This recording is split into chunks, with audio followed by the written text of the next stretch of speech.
אז אנחנו מתחילים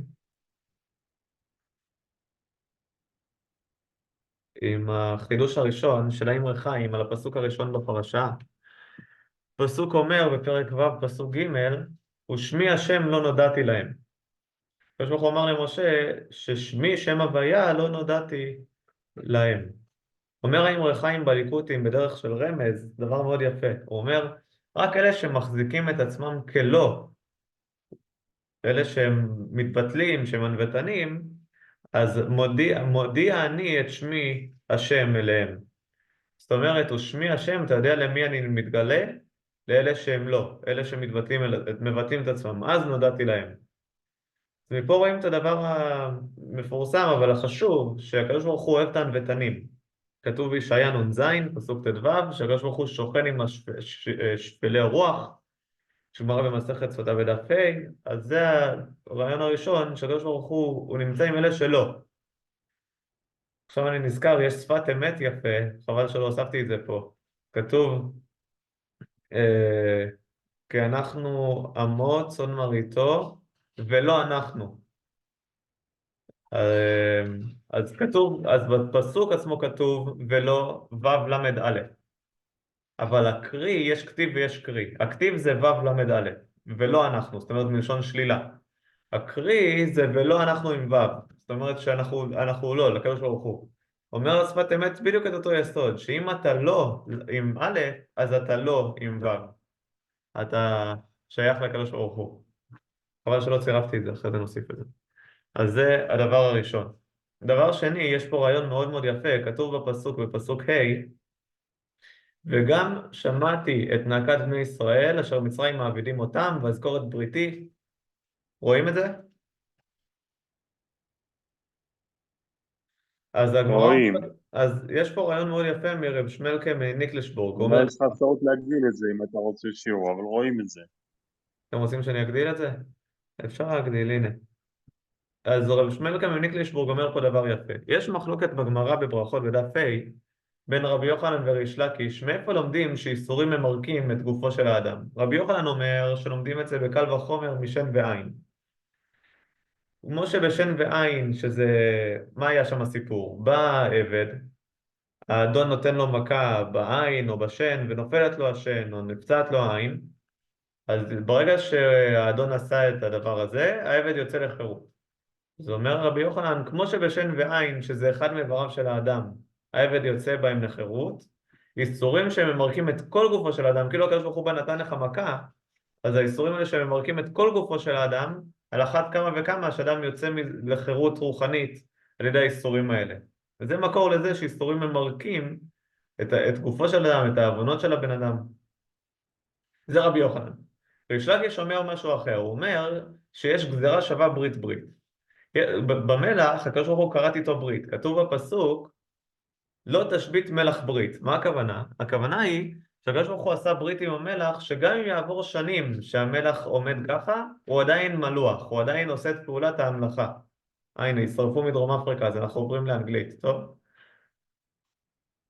So, the pasuk says, and I also heard the crying of Bnei Israel because the Egypt people were enslaving them. So here is a very nice idea from Rabbi Shmelke Meniklishburg. He says like that. The Gemara brings out this dispute between Rabbi Yochanan and Rish Lakish.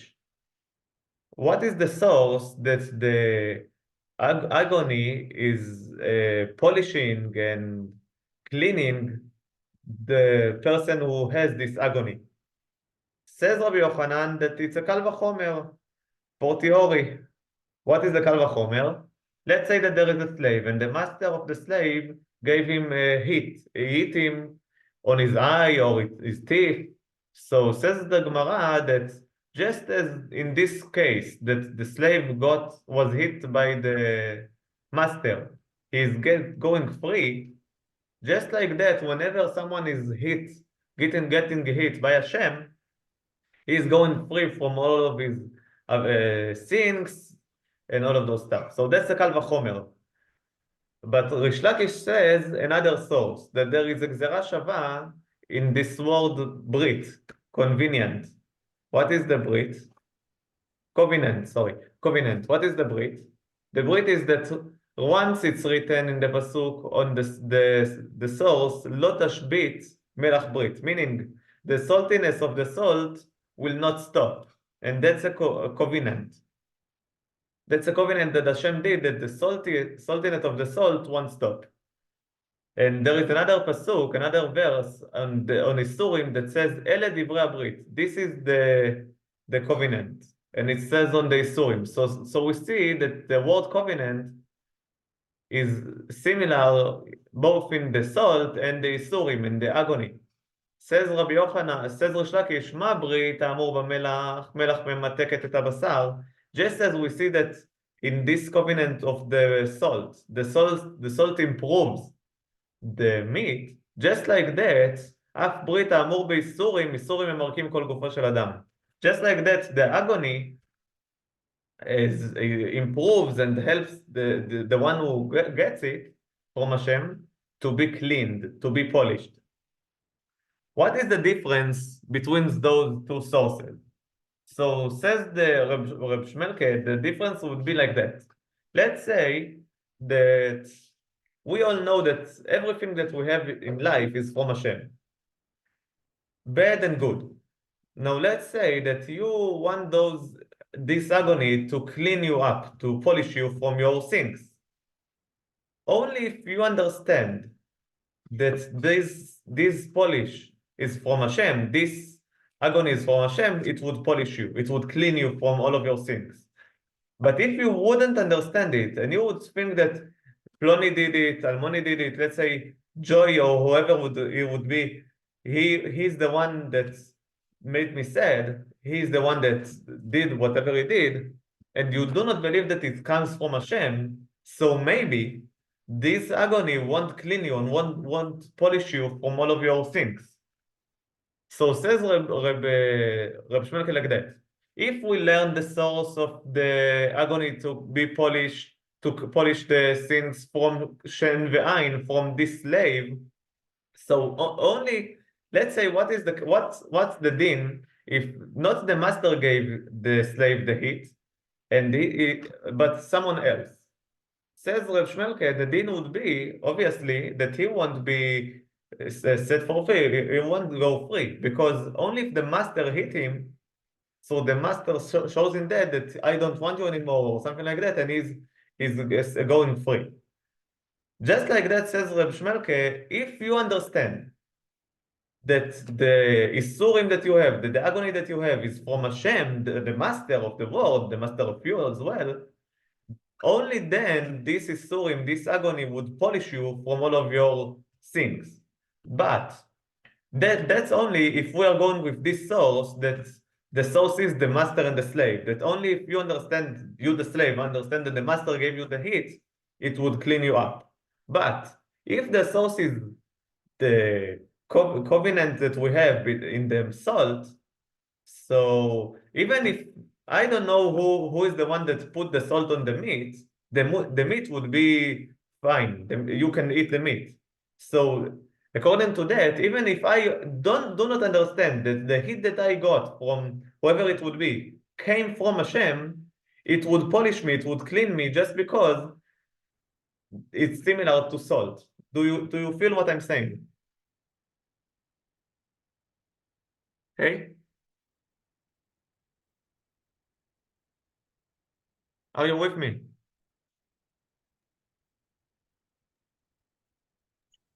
כן, אנחנו פה, אבל אני לא יודע מי עוד מצטרף איך הם רואים את כל זה. אז תראו, אבל הנה, היא ענתה בצ'אט, מישהי ענתה בצ'אט, yes. בסדר. So, according to that, says Reb Shmelke like that. The pasuk says, וגם אני שמעתי את נקת מישראל. I also heard the crying of עם ישראל. What were their crying? About what? אשר מצרים מעבידים אותם, that the Egypt people enslaved them. If they thought that all of the agony that they have is because of those Egypt people, and they didn't understand that it comes from me, so maybe this agony doesn't punish them at all. It wouldn't punish them at all. But that's only according to Rabbi Yochanan that says that the source is the master and the slave. But according to the other, to Rish Lakish that says that the source is the salt and the covenant that the salt has, so they might be cleaned and polished by this agony that they have, because even if they do not understand that it's from Hashem, it works.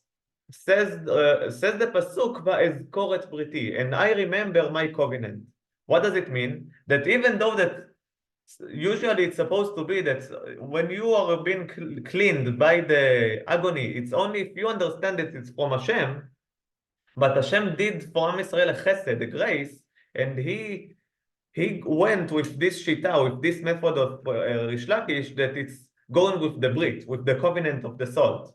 And because of that, Am Yisrael, even though they didn't understand that Hashem gave them all of this agony, they thought it's the Egypt people, but they were polished by that, and with that they could get out of Egypt and be released, because this it's polished them and they were clean, and now they have zchuyot to get out of Egypt. So that's the pasuk says, again, וגם שמעתי את נקת בני ישראל, I hear them crying about what? אשר מצרים מעבידים אותם. That they think that the Egypt people are the one who give them all of the agony and enslave them and all of that. And even though it was supposed to be as Rabbi Yochanan, I'm going with Rish Lakish, ואזכור את בריתי, and I remember the covenant of the salt, and therefore this agony that they have cleans them from their sins.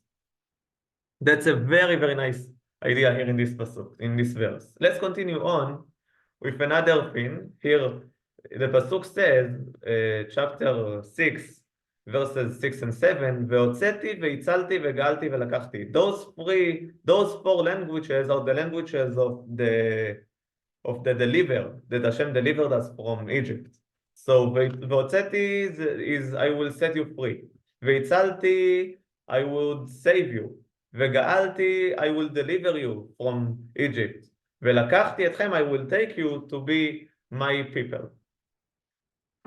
Here there is a very nice idea. The Gemara brings out in Masechet Sanhedrin something very nice, that once there was a great rule in Mokdon called Alexander Mokdon. Not in Mokdon, it was the rule of all of the world, even maybe, could be. But he was called Alexander Mokdon. And the Egypt people back at the time came to him and wanted to sue Am Yisrael and discussed with Am Yisrael about the chov, that they must pay back to the Egypt people. Why is that? Because Am Yisrael took all of the clothes and all of the silver tools that the Egypt people had, and now came those Egypt people to sue it back. Why did you took it from us? So when the Gvia ben Psisa, the Gvia the son of Psisa, and he told them, look, we were there in Egypt for 430 years, and we were your slaves.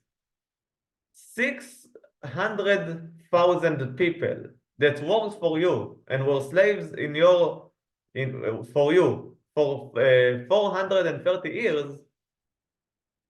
You should pay us much more than what we took. Whenever those Egypt people heard that, they dropped the lawsuit and they went away. Ask the Marsha, how did this Gvia ben Psisa told them that Am Yisrael were enslaved and they were enslaved for 400 years, 430, while we know that Am Yisrael were in Egypt only for 210 years. And actually, from those years, they were enslaved only for 86 years. Just from the very first second that Miriam was born. And that's the reason actually that she is called Miriam, because Miriam in Lashon HaKodesh is from the word mar. Mar is bitter. So she is called on this bitter that they had because they were enslaved. They started to be enslaved. So, and that was only for 86 years. So you, Gvia ben Psisa, told them that Am Yisrael were enslaved for 430 years, that's not correct because they were enslaved only for 86 years, right? That's the question. So he brings out the book called Likutei Shoshanim, something very nice here. He says, look, Am Israel was supposed to work for the Egypt people for 430 years only if they were 600,000 people. But actually they were 5 times more than 630 people. They were 3 million people that were working in Egypt. They were enslaved. How do we know that? Because the pasuk says in Parashat Beshalach, וחמושים עלו בני ישראל ממצרים. They were חמושים. What is חמושים? Says Rashi, אחד מחמישה חלקים. Only 1/5 of בני Israel got out of Egypt. But 4/5 of Am Israel died in the plague of darkness. So if 600,000 people got out of Egypt and it was only 1/5, so in Egypt they had 5 times 600,000, it would be 3 million, right? Now, according to that, the math is very nice. Why is that? Because let's say that they were supposed to be 600,000 people that would work only for 430 years. Now, when they were 5 times more than 600,000 people, so they can work only for 86 years, because 86 times 5 would be 430 years. So since Am Israel were much more, they were 5 times more than the amount that they were supposed to be in Egypt. Therefore, they worked only for 86 years because 86 times 5 would be 430 years. And that's the reason why he told them that Am Israel, if they were 600,000, they worked only for they worked for so long, for 430 years. Actually, it wasn't very correct because they were 5 times more people and only 1/5 of the time, but the math is good. According to that, it says, we all know the Chazal in the Yerushalmi in Pesachim. The Yerushalmi says, why do we have in Leila Seder 4 glasses of wine? The reason is because it's because of those 4 languages that we have of the delivery. What are they? Those that we started with. והוצאתי, I will get you out. והצלתי, I will save you. וגאלתי, I will deliver you. ולקחתי, I will take you to be my people. Says the Likutei Shoshanim something very nice. The word kos is in Gematria, the number of kos is 86. Because chaf is 20. In numbers, chaf is 20. Vav is 6. And samech is 60. So it would be 86. Now, because Am Israel got out of Egypt before time, so now we have, and how, just a second, they got out of Egypt before time, right?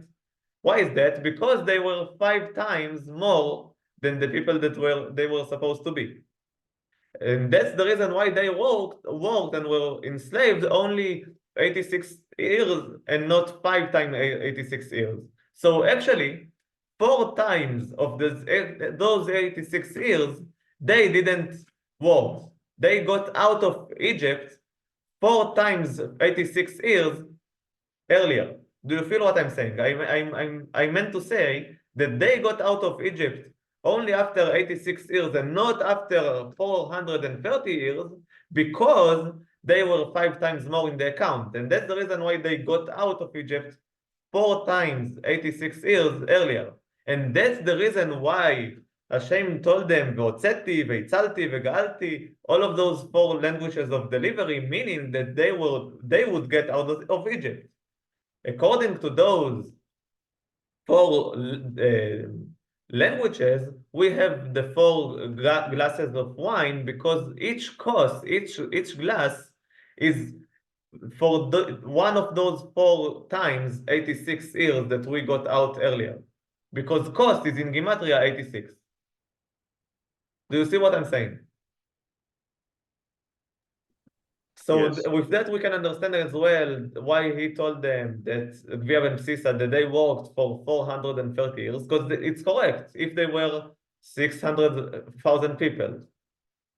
And with that he explains the pasuk in the last week's parasha. The pasuk says, ובני ישראל פרו, וישרצו, וירבו, ויעצמו במאוד מאוד, ותמלא הארץ אותם, meaning that they were prostrated, they were many, they became a lot, עם ישראל. After that, Paro says, הבה נתחכמה לו, let's be smart and see how can we deal with it. What was the issue? What did he want to deal with? Says the Likutei Shoshanim, according to what we just said, it's wonderful. Why? Because Am Israel, he thought they would be only 600,000. When he saw that they are starting to become much more, he understood that they might get out of Egypt much earlier, just as we said. Because of that, he thought, let's see how can we deal with it and make them stay here and not get out earlier. And that's the connection between those two psukim. ובני ישראל פרו וישרצו וירבו ויעצמו במאוד מאוד ותמלא הארץ אותם. They become a lot. Because of that, said פרעה, הבה נתחכמה לו. Let's see how can we deal with it and make them stay here in Egypt. So that's the Likutei Shoshanim, and it's a very nice idea. Can we continue on, or do you have any questions on that? Okay, I'm continuing. So now says the pasuk like that. Chapter 6, verse 12. The pasuk says, וידבר משה לפני השם. Moshe came to Hashem and told him, לאמור, הן בני ישראל לא שמעו עליי, ואיך ישמעני פרעה ואני ערל שפתיים. This pasuk speaks on when Moshe vowed to Am Israel that they are going to be released. They are going to be released from Egypt. Now, when he told them that, Am Israel didn't want to believe it. They couldn't believe it, and they didn't want to hear what he has to say. So said Moshe to Hashem, if Am Israel do not believe me, how would Paro listen to what I have to say? ואני ערל שפתיים, and I have foreskin lips.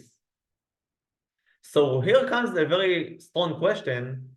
Why wouldn't Paro listen to Moshe just because, or as well because he has foreskin lips? What does it has to do that he has foreskin lips to the fact that Pharaoh wouldn't listen to him? Secondly, 2 chapters earlier, Moshe said that his kvad peh, his mouth is heavy. And now he says, ואני ערל שפתיים. ערל שפתיים is foreskin lips. What is the difference between those two? Says Rabbi Yonatan Eibeshit something very nice here in his book called Nefesh Yonatan. He says, look, the Midrash says in Vayikra Rabbah that the prophet Amos, the Navi Amos, was foreskin lips as well. He had foreskin lips as well. And even though he had foreskin lips as well, and it's called a pgam, it's called like a imperation or something like that, and he couldn't have the Shekhinah on him, Hashem gave him the Shekhinah, and he could be a Navi, could be a prophet. Why is that?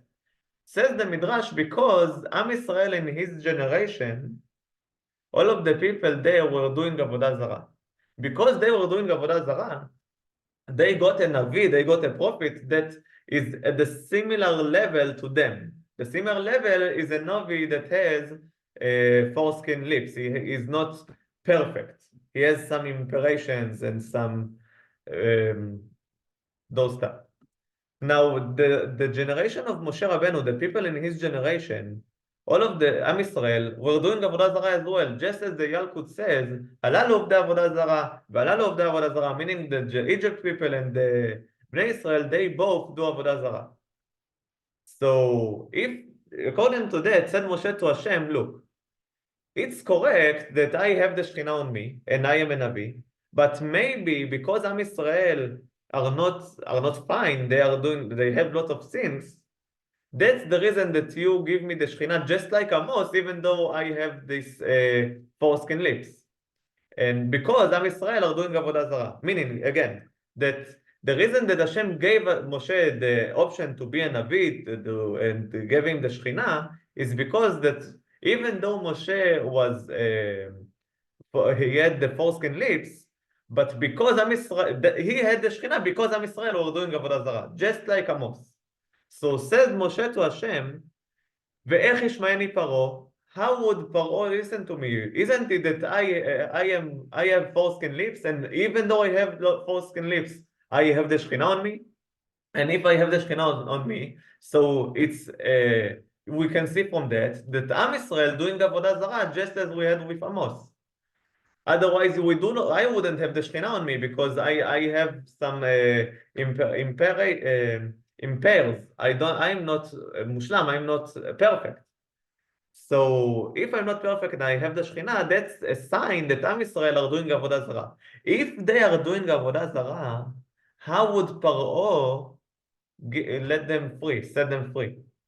They are doing Avodah Zarah. They do not have any zchuyot. They do not have any good deeds that they can be released with. And that's what Moshe told him. What is the connection between Avani Arel Sfatayim, that I have foreskin lips, to the fact that Paro wouldn't send them free?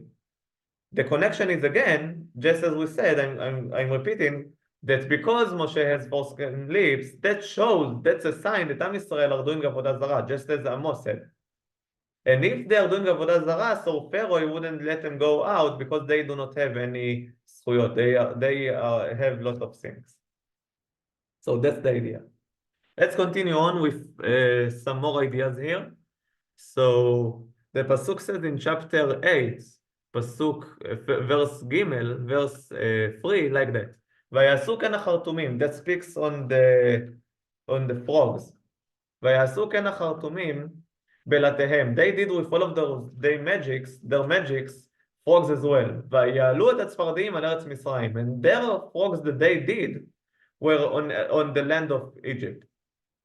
Ask a book called the Dut Beyoseh, why do we care if those frogs were on the land of Egypt or they were outside the borders of Egypt? What does that come in here? So he says something very nice. He says, the Midrash says in Shmot Rabbah that many years there was a war between the king of Egypt, Paro, and the king of Cush on the borders there. And only when they had the plague of frogs, they could see what is the land of the Egypt people and what is the land of the Cush people.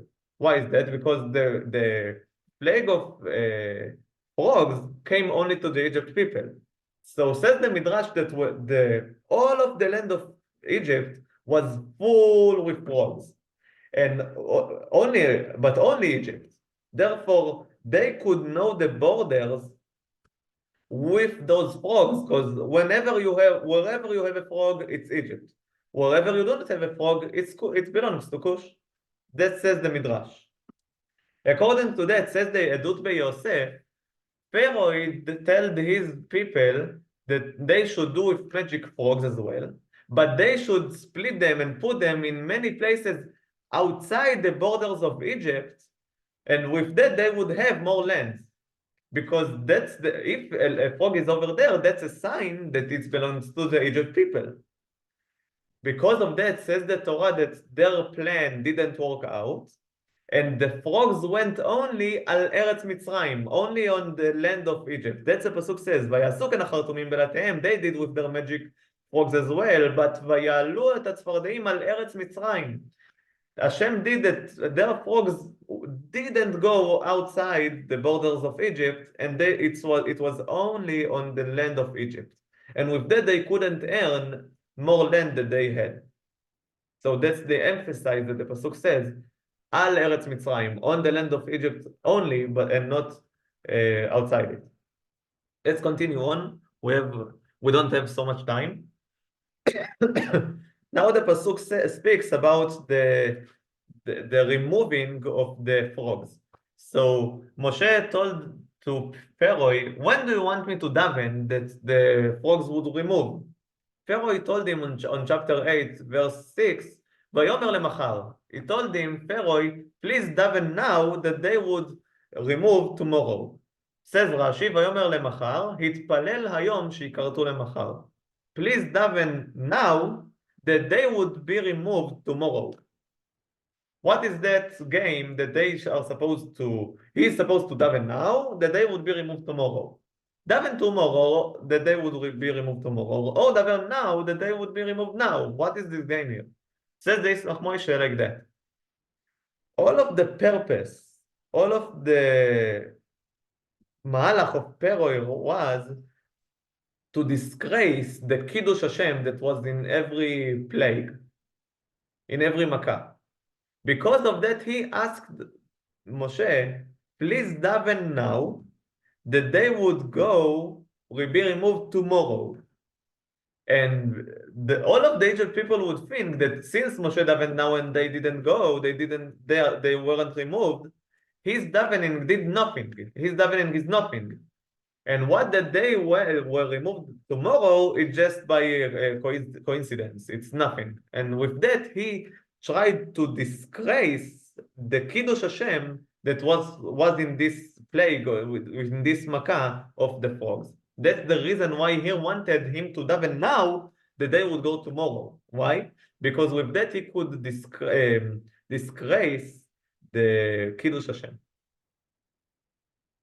Okay, one more idea, maybe two. Let's see how much time we have. Says the pasuk on Makat Arov. ומלאו בתי מצרים את הערוב, וגם האדמה אשר הם עליה. The houses of the houses of the Egypt people were full with the animals. But they came, גם האדמה אשר הם עליה, they came, all of the animals with their land, with their natural land. What is that? Why did they come with their natural land? Says Rabbi Yonatan Eibeshitz in his book Midrash Yonatan. The Novi tells us a story in Melachim Bet, in chapter 2, that Elisha the Novi, he once sweetened the water of the sea that was nearby Jericho. And with that, he impaired the parnose of the kids that were selling water to the people of Jericho. So they shouted on him, Ale kireach, you are a bold man, you are a bold man. So Elisha cursed them, and it was a miracle inside a miracle that suddenly there was a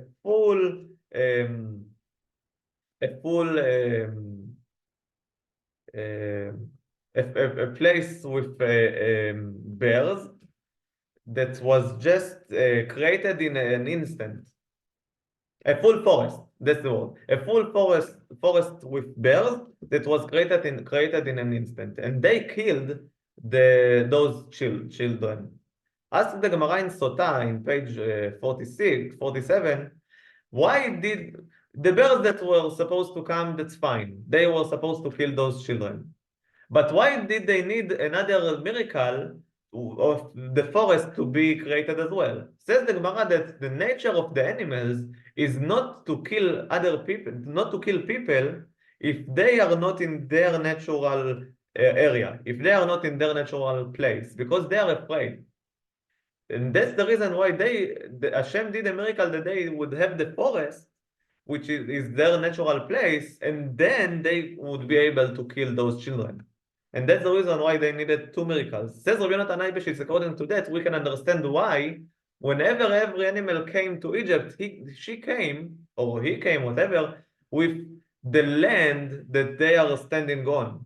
וגם האדמה אשר הם עליה. Why? Because they needed this land to, with that, being not afraid to kill the Egypt people. Otherwise, they would be afraid, and then they won't be able to kill the Egypt people.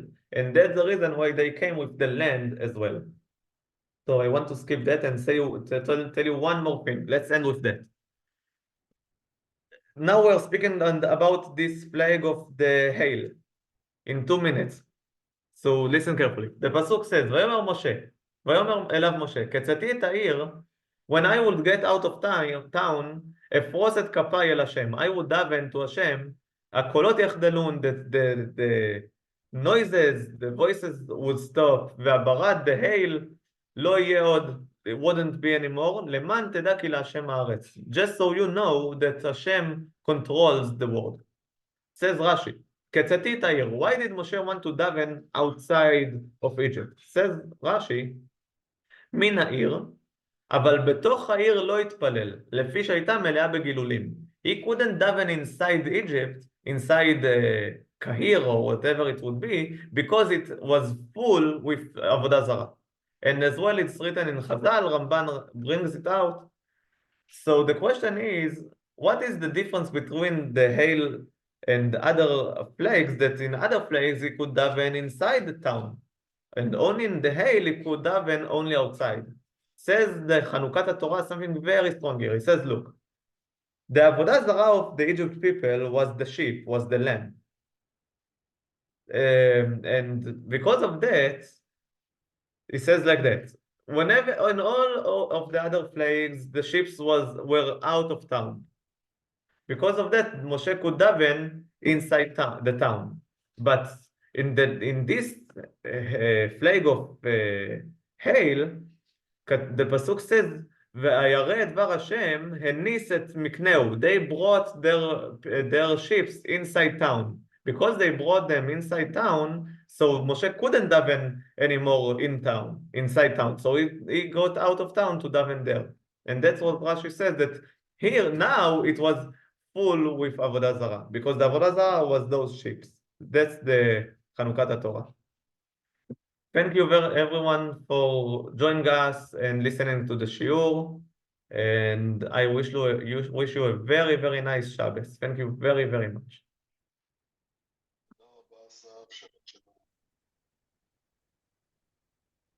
Thank you. Thank you so much, Rabbi. Thank you very much.